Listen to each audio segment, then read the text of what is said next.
The anecdote that I shared at the opening of the Mass carries some very important insights into the nature of baptism and into the nature of the life of a disciple following baptism.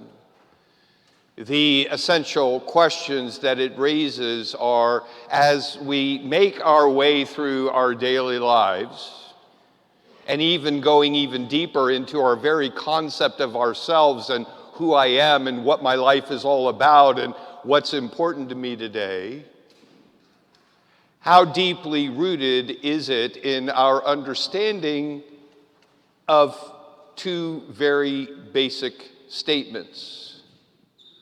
God is who he says he is, and I am who he says I am.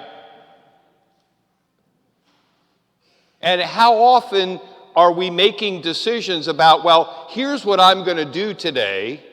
Here's the work that I'm going to do. Here are the activities that I'm going to engage in. Here are the relationships that I'm going to invest in. Because when I arrive at the end of the day, I want to be even more confident than I am right now that God is who he says he is and I am who he says I am. Not who my mom and dad say that I am, or my spouse says that I am, or my kids say that I am, or my neighbor says that I am, or my boss says that I am. I am who God says I am.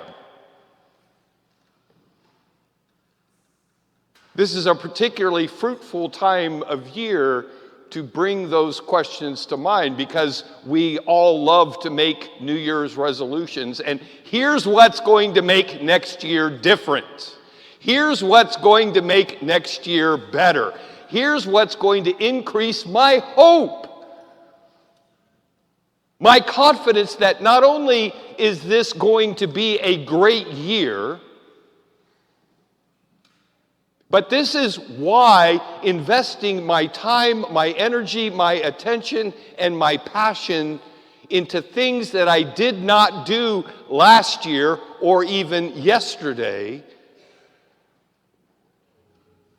that's what makes it all worth striving for. And the core measure of any commitment that we make is this increasing my confidence that God is who he says he is and I am who he says I am? And if you're considering some work or activity or relationship, ask yourself this question: if this work, this activity, this relationship does not move me to greater confidence that God is who he says he is and I am who he says I am, then why am I doing it? And having the courage and the wisdom and the persistence to say, you know what, if this is not moving me closer to God, if this is not strengthening my confidence that I am in fact on the path to sainthood, I'm going to let it go.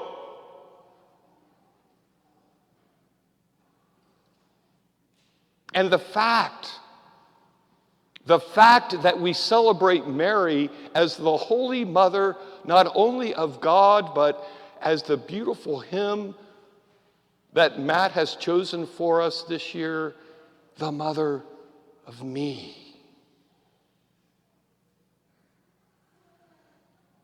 And that if I'm sitting here thinking, I have no idea what I'm going to do,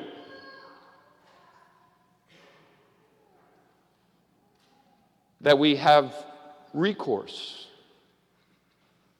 to the world's first Christian disciple, the first person in history who looked into the face of Jesus and knew that this is the fulfillment of every promise that God ever made. And this is the one who makes it all possible. This is the one who makes it possible for me to realize that my doubt and my struggle, my confusion, my ignorance, my malice, my weakness, my disordered self-interest is not going to go on forever. That real change is possible in my life. And not because of anything that I will ever say or do, but only because of what he has done for me.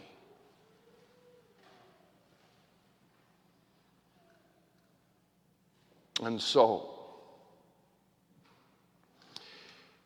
number one, make a commitment to yourself right now. This is the change in work, or the change in activity, or the change in relationship that I will undertake in order to become more confident that God is who he says he is, and I am who he says I am. Number two, if you're sitting there thinking, well, I want to do that, but I have no idea what to do next. Go to her and say, good mother, my body is too tired. My mind is too weak. And my heart is too broken to do what your son asks me to do. And so I ask you, good mother, in your great love for me, take my weak and broken and inadequate heart and give me your immaculate heart. And help me to rise renewed and ready. Ready not to take one big giant step all the way to the end of 2024, much less all the way to the end of my life or to the end of history. But today, let me take that immaculate heart and take one step closer to you with resolve for real change in my work, real change in my activity, real change in my relationships, so that I will emerge perfect. Well, I'd love to say that, yeah, you can only need to say this one time and you will be perfect. It doesn't work that way. Anxiety-free?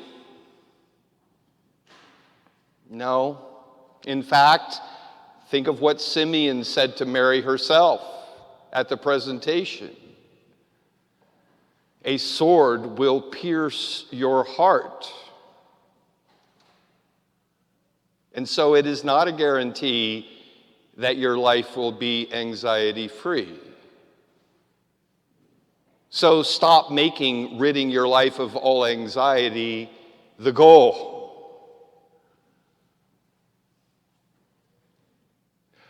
But shift your understanding of the role that anxiety plays in your life. Because the goal of life is not to be rid of anxiety. The Blessed Virgin Mary would be the first one to testify to that. The goal is to understand what becomes of that anxiety in the hands of God. Because, and again, the life of the Blessed Virgin Mary testifies to this over and over and over again. That in the hands of God, that anxiety becomes endurance and character that your life would have lacked had it turned out any other way. And the purpose of that endurance and that character is not for you to be able to polish up your resume or to go to all of your friends and family and say, well, look at how great my life is going. The purpose of that endurance and character that your life would have lacked had it turned out any other way is, again, in the hands of God, that same endurance and character becomes hope. Becomes the realization that your life is not just going to continue on as it always has. That the real actor in your life are not all of the things that are going on out there. The central actor of your life is Christ himself at work right here.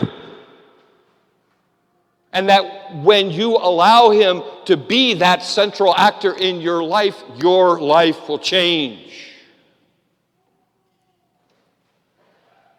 And you will arrive at the end of the day or at the end of the year realizing God really is at work in my life. I've changed. I am a new person.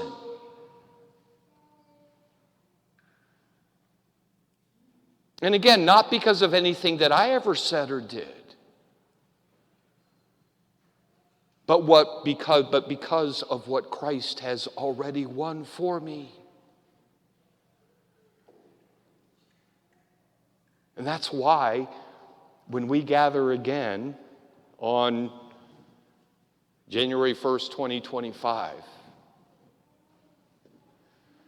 we're all going to say the same thing. I want to do that again. And again. And again. That's what's going to drive us to want to run through those doors to that friend or family member or neighbor that is so clearly still struggling in sadness or anxiety or loss or despair. I don't know why I'm being eaten alive by all of these things. And we'll become just like Andrew. You remember that scene from The Chosen? Simon is at home and he's all worried about his tax problems and got problems in his marriage and he's grumpy about everything. And Andrew comes running up to him and says, Simon, you got to come with me now. You've got to meet this guy.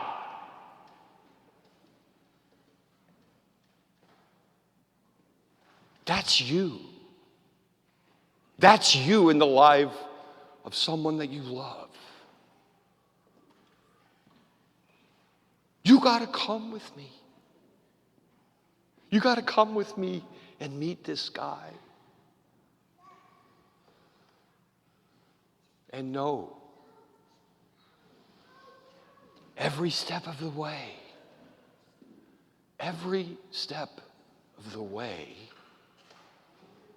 you will hear that voice say to you again, am I not here who am your mother? Do not fear this or any other illness.